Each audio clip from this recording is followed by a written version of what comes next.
वंदे मातरम, सुप्रभातम। कक्षा 9th की online कक्षा में आपका स्वागत है। पिछली कक्षा में जो हिंदी विषय है उसके आधार पर हमने स्वरों के उच्चारण स्थान के आधार पर बात की थी। इस बार हम व्यंजनों के आधार पर बात करेंगे।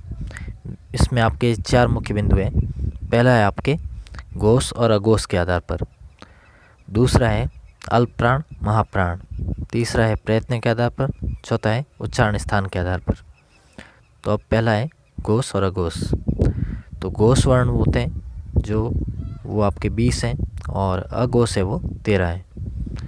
इसमें आपके जैसे वर्ग बताए थे क, च, ट, त और प, ये 5 तो वर्ग है और इससे आगे य वाली पंक्ति और फिर है श वाली पंक्ति। तो ये इतनी पंक्तियाँ ये मतलब इसमें शामिल की जाएगी। जो अगली अक्षर त्र, ज्ञ और स्र ये आपके संयुक्त अक्षर में होते हैं, इसलिए वो इसमें शामिल नहीं होंगे क्योंकि इसमें व्यंजनों का ही वापस दोहरान होता है इसलिए। तो पहला है अघोष। तो अघोष का मतलब जिसमें ज़्यादा कहते हैं ना प्रयत्न नहीं करना पड़ता, तो वो होते हैं अघोष। तो अघोष में आपके प्रत्येक वर्ग के पहला और दूसरा जो व्यंजन होता है वो इसमें शामिल होगा। जैसे क और ख, इससे आगे वाले 3 है वो घोष में आ जाएंगे। घोष कहो या सघोष कहो वो तो एक ही बात है, लेकिन अघोष का अर्थ होता है जैसे अभी बताया था कि जिसमें ज़्यादा प्रयत्न नहीं करना पड़ता। घोष का मतलब वैसे होता है बहुत ही ज़्यादा ज़ोर शोर से जो आवाज़ की जाती है उसे कहते हैं घोष, और अघोष का अर्थ है जिसमें आवाज़ सामान्य रहती है, वो होता है अघोष। जैसे क ख, जबकि ग घ ड़ तो उसमें थोड़ा प्रयत्न करना पड़ता है, इसलिए वो है घोष और ये है अघोष। तो अघोष है वो 13 है। तो प्रत्येक वर्ग के 2-2 व्यंजन हो गए, इसलिए 10 तो ये हो गए। फिर है आपके 3 है वो लास्ट यानी कि अंतिम पंक्ति है ना, जिसमें श, स और स ये तीनों हैं वो आएंगे अघोष में। ठीक है। और अब वापिस हो गए घोष के बारे में बात। तो घोष में ये होगा कि जैसे क और ख ये वर्ग हो गया, तो इससे आगे वाली जो 3 व्यंजन बचे वो आ जाएंगे घोष में। वैसे ही हर पंक्ति के जो 3-3 अंतिम व्यंजन हैं वो सारे आएंगे घोष में। और य, र, ल, व और ह ये भी आएंगे घोष में। इस तरह से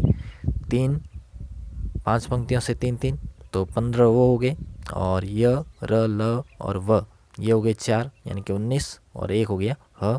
इस प्रकार ये 20 जो व्यंजन है वो आएंगे घोष में और 13 होंगे वो अघोष में।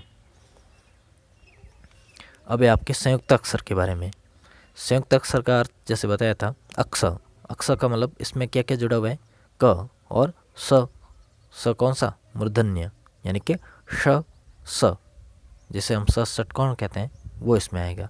तो क और स जुड़कर बन गए अक्षर। फिर है त्र, त्र में होता है त और र ये जुड़कर बन जाते हैं त्र। फिर है ज्ञ, ज्ञ में हम बोलते तो ज्ञ हैं लेकिन वास्तव में होता है ज्ञ, ऐसे बोलना चाहिए, पर फिर भी आज बोलचाल में यही चल रहा है इसलिए इसके आधार पर ही बता रहा हूँ कि इसमें होते हैं ज और ण्य यानी कि च वाली पंक्ति का ही जो अंतिम पंचवा अक्षर है, 5वां अक्षर है वो इसमें आएगा। मतलब कि ज और ण्य जुड़कर बन जाते हैं ज्ञ या ज्ञ, इस तरह से बोला जाता है। और अंतिम संयुक्त अक्षर है स्र, जिसमें कहते हैं ना श्रवण वाला, तो इसमें भी जो श वो होगा तालव्य श और र जुड़कर बन जाते हैं स्र। अब है आपके अल्पप्राण और महाप्राण। अल्पप्राण और महाप्राण में ऐसा है जैसे छोटी कक्षाओं में सम विषम जैसे समझाया जाता है, तो सम विषम की तरह ही इसमें भी है कि जैसे 5 वर्ग हैं, इन 5 वर्गों के जैसे क्रमशः बोले जाएं तो क, ख, ग, घ और ढ़। अब इसमें क्या करेंगे, जो 1, 3 और 5 नंबर पर जो लिखे हुए व्यंजन हैं वो सारे तो होंगे अल्पप्राण, और जो सम संख्या पर है यानी कि 2 और 4 पर यानी कि ख और घ वो आएंगे महाप्राण में। तो ऐसे ही आप प्रत्येक पंक्ति यानी कि 5 वर्ग जो चल रहे हैं उन 5 में ही 1, 3 और 5 नंबर पर जो लिखे हुए हैं वो सारे अल्पप्राण कहलाएंगे, और 2 और 4 पर है वो महाप्राण कहलाएंगे। और अंतिम जो पंक्तियाँ बताई थी य से व तक यानी कि य, र, ल और व ये अल्पप्राण में आएंगे, और श, स, स और ह ये आएंगे महाप्राण में। तो ये थे आपके अल्पप्राण और महाप्राण। फिर आपके प्रयत्न के आधार पर मतलब के कैसे कैसे बोले जाते हैं। तो अघोष जैसे बता दिया 13, घोष 20। अब है स्पर्श्य। स्पर्श में आता है आपके क से ड और ट से म तक, ये सारी पंक्तियाँ हैं वो आएगी स्पर्शी में। और संघर्षी में आएगी च से ण वाली जो पंक्ति है वो संघर्ष, क्योंकि उसमें थोड़ा प्रयत्न करना पड़ता है, जोर लगाना पड़ता है, इसलिए वो संघर्ष में आती है। संघर्ष करते हुए जीव वो उनका उच्चारण करती है। फिर आपके अर्ध स्वर या अंतस्थ, इसमें आते हैं य और व, ठीक है। फिर है प्रकंपित, इसमें आता है र।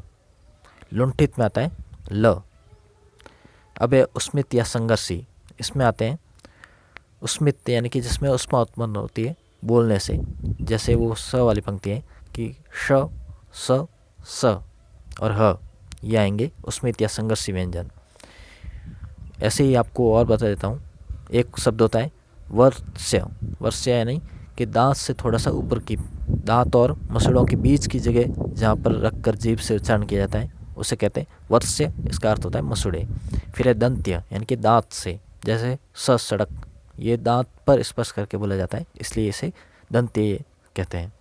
फिर है मूर्धन्य। मूर्धन्य होता है इससे ठीक ऊपर, जैसा षटकोण जहाँ से बोला जाता है वो है मूर्धन्य, जो अपने दांतों से ठीक ऊपर की तरफ, जो अंदर के मसूड़े होते हैं ऊपर की तरफ थोड़े जो कठोर होते हैं उसे कहते हैं मूर्धन्य।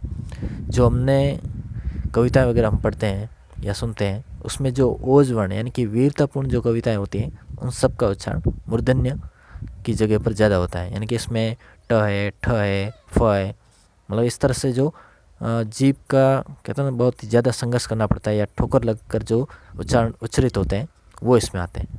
तो ट और ठ वाली ये पूरी जो पंक्ति है वो इसमें आती है। तो ये ओजपूर्ण कविता का मुख्य भाग है, तो इसलिए मूर्धन्य इसे कहते हैं, जो ऊपर के तालु से थोड़ा सा नीचे होता है। और तालु या तालव्य, इसका अर्थ होता है जो ऊपर का जीभ के एकदम ऊपर का भाग है उसे हम कहते हैं तालु। एक होता है कोमल तालव्य, इसका अर्थ होता है कंठ के एकदम ठीक ऊपर की तरफ, जहाँ से हम उच्चारण करते हैं ह का या अ का, तो ये होता है कोमल तालव्य। अब है आपके उच्चारण स्थान कि किस किस के कौन कौन से उच्चारण स्थान होते हैं। तो सबसे पहले है कोमल तालव्य। इसमें होता है क से ड़ तक जो पंक्ति है वो आएगी कंठ्य में या कोमल तालव्य में।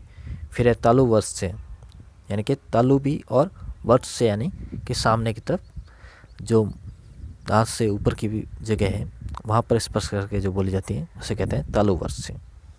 फिर है मूर्धन्य, इसमें होता है ट से ण तक, ये जो पंक्ति अभी बताई थी। फिर है दंत्य, इसमें होता है त से न तक और वर्ष से भी कहते हैं, न है वो वर्ष से में आता है। फिर है ओष्ठ्य, इसमें होता है होठ से जो स्पर्श करके बोले जाते हैं, जैसे प, फ, ब, भ और म। फिर आपके तालव्य, तालव्य में य आता है, र है वो मूर्धन्य होता है, ल है वो वर्ष से होता है और व है वो ओष्ठ्य है। इसके बाद अगली पंक्ति है उसमें श वो तालव्य है, स वो मूर्धन्य है, स वो है दंत्य और वत्स्य में भी आता है। फिर है ह, इसके भी पर्यायवाची खूब है। ह का उच्चारण मतलब के जो स्थान है वो कोमल तालव्य या काकल्य, अलिजिह्व्य, कागल या काकल, यानी कि सबसे जो अंदर की तरफ से आवाज़ आती है ह, मतलब के कंठ के एकदम पास से, इसलिए उसे इस नाम से पुकारा जाता है। अलिजिह्व्य कह सकते हैं, कागल या काकल्य। तो गले में जीभ का जो अंतिम हिस्सा है वहाँ से इसका उच्चारण होता है। तो इस तरह से ये आपके 4 अंग थे। सबसे पहला घोष, अघोष, इसके आधार पर। फिर आपके अल्पप्राण, महाप्राण। तीसरा था आपके प्रयत्न के आधार पर। चौथा है आपके उच्चारण स्थान के आधार पर। ये थे व्यंजनों के आपके मुख्य भाग। धन्यवाद। अगली कक्षा में हम एक नए विषय पर बात करेंगे। धन्यवाद।